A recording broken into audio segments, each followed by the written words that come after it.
All right, तो hello everyone, I am संत प्रकाश और इस वीडियो में मैं आपको बाइनोमियल थ्योरम के बारे में कुछ बातें बताने वाला हूँ। उसका हम लोग स्टेटमेंट देखेंगे और मैं ये भी बताऊँगा कि स्टेटमेंट को बहुत आसानी से याद कैसे रख सकते हैं। अगर आप स्टेटमेंट के पैटर्न को समझ जाएं तो आपको याद रखने की ज़रूरत ही नहीं पड़ेगी। So let's dive into it. लेकिन उससे पहले आपको NCR यानी कि number of possible combinations selecting R out of n objects का फॉर्मूला पता होना चाहिए, which is n factorial upon r factorial into n minus r factorial.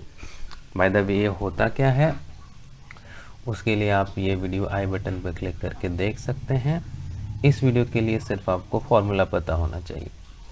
और फॉर्मूला को यूज़ कैसे करते हैं, तो ये इस तरह से आप 4C0 को कैलकुलेट कर सकते हैं।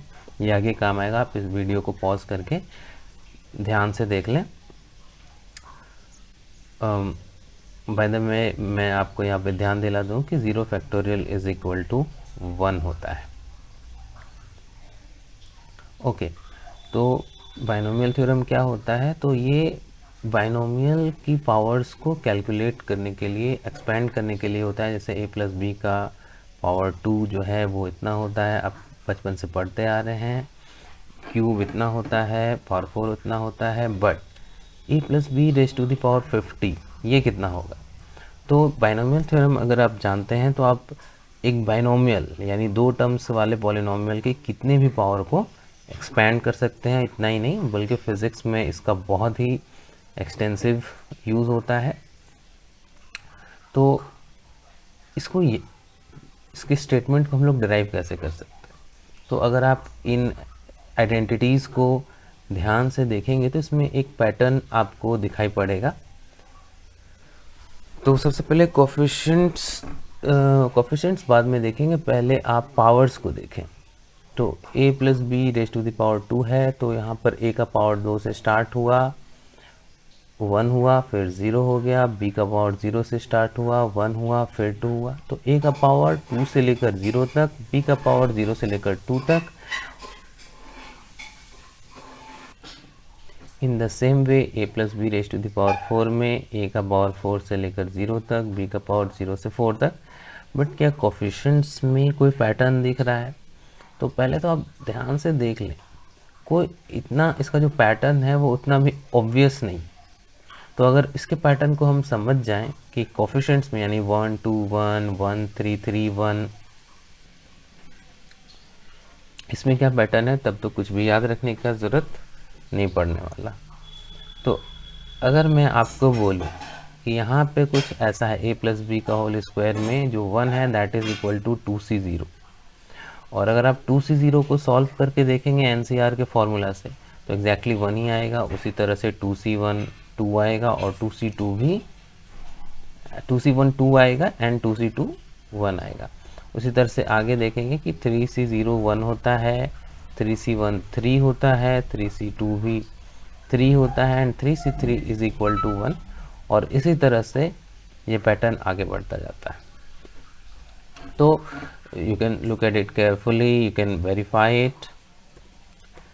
तो इसको हम लोग थोड़ा सा और जनरलाइज करने की कोशिश करते हैं ताकि n अगर पावर n हो तो n के लिए भी हम लोग उसको अप्लाई कर सकें।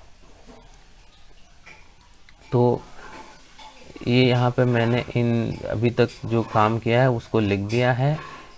इस तरह से हम लोग इन आइडेंटिटीज को लिख सकते हैं। और अगर आप ध्यान से देखें तो ये पैटर्न यहाँ पे दिखाई पड़ता है। फर्स्ट जो टर्म है उसके लिए ये 0 है, यहाँ पे 2 जो है 2 माइनस 0 हो जाता है, b जो है वो b का पावर 0 है।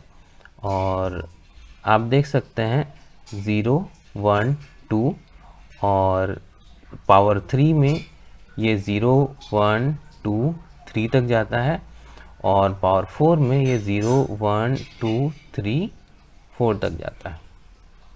तो मैं चाहूँगा कि आप वीडियो को पॉज करके जो पैटर्न है उसको बहुत ध्यान से ऑब्ज़र्व करें, क्योंकि मैं आगे रिवील करने वाला हूँ कि एग्जैक्टली प्रिसाइजली ये पैटर्न क्या है। तो प्रिसाइजली आप इस पैटर्न को इस तरह से लिख सकते हैं। अगर a plus B raise to the power n है तो आप इसको nc0 से स्टार्ट करेंगे, n minus zero B zero, फिर जैसे अगला टर्म होगा उसमें n माइनस वन होगा a का पावर, उसके अगले में n माइनस टू होगा, उसके अगले में n माइनस थ्री होगा, उसके अगले में n माइनस फोर होगा, और इस तरह से ये n माइनस n तक यानी कि ज़ीरो तक जाएगा, और b का पावर ज़ीरो से स्टार्ट होकर n तक जाएगा। और ये जो कॉफिशेंट है जिसको बाइनोमियल कॉफिशेंट बोलते हैं वो nc0, nc1, nc2, nc3, nc4 करते करते ncn तक जाएगा।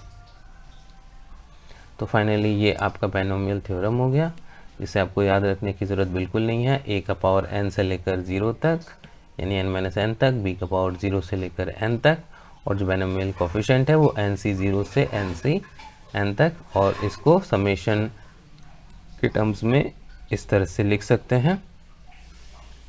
So this was binomial theorem for you.